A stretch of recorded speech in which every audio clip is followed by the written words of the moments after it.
High বন্ধুরা, দেখো আজকে আমি কি রান্না করছি। দেখো আজকে আমি তোমাদের সাথে দেখাচ্ছি আমি কি রান্না করছি। দেখো আজকে আমি বানাবো হলো শুটকি। দেখো শুটকির জন্য আমি সবজি সব কেটে ছেটে রেডি করে রেখেছি।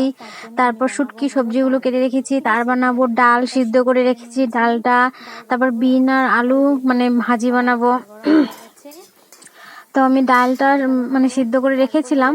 তো কড়াইয়ে তেল দিয়ে পেঁয়াজ আর শুকনো লঙ্কা দিয়ে মানে হয়ে ডালটা একদম সম্বাস দেবো এখন।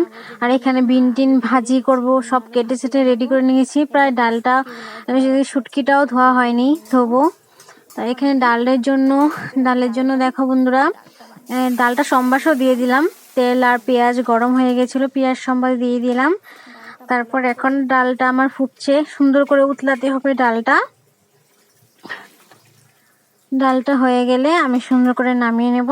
দেখো ডালটা প্রায় হয়ে গেছে, একটু লাড়া দিয়ে দিলাম। আমরা 3 জন মানুষ তো, তাই অল্প করেই বানাচ্ছি। রাতে আবার কিছু বানাবো কিন্তু অল্পই, আমার বেবি 3 জন তো আমরা। এদিকে শুটকিটার জন্য গরম জল করে শুটকিটা ধুয়ে নেব আমি। ডালটা প্রায় উতলানো হয়ে গেলে ধনেপাতা আমি একটু মানে ধনেপাতাও দিয়ে দেবো, ধনেপাতা কুচি দিয়ে দেবো ডালে, আর অল্প রেখে দেবো শুটকির জন্য। দেখো বন্ধুরা, এখানে ডালটা নামিয়ে পর শুটকিটা আমি সম্বাস দেবো। তো শুটকিটার জন্য আমি দিয়ে দিলাম। দেখো এখানে তেল গরম হওয়ার পর রসুন থেকে রসুন দিয়ে দিয়েছি। রসুন করে সুন্দর করে দিয়ে দিয়েছি। রসুনটা পুরো অল্প অল্প একটু ভাজি ভাজি লাল হয়ে যাচ্ছে। দেখো মানে প্রায় একটু ধরো রসুনটা একটু হয়ে গেলে আমি শুটকিগুলো দিয়ে দেবো। শুটকিগুলো ভালো করে আগে থেকে ধুয়ে রেখেছিলাম।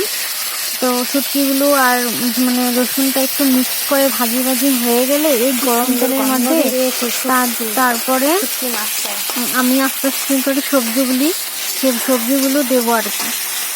পুরো মানে কড়া ভাজতে হবে, সেটা হয় খুব টেস্টি হয় আর কি। শুটকি তরকারি ডাল আর লেবু হলে বা কি ভালো লাগে খেতে।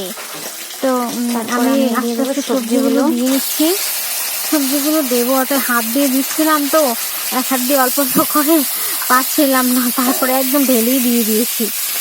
একদম ঢেলে দিয়ে আস্তে আস্তে করে লবণ দেবো, লবণ হলুদ যা যা দরকার আর কি।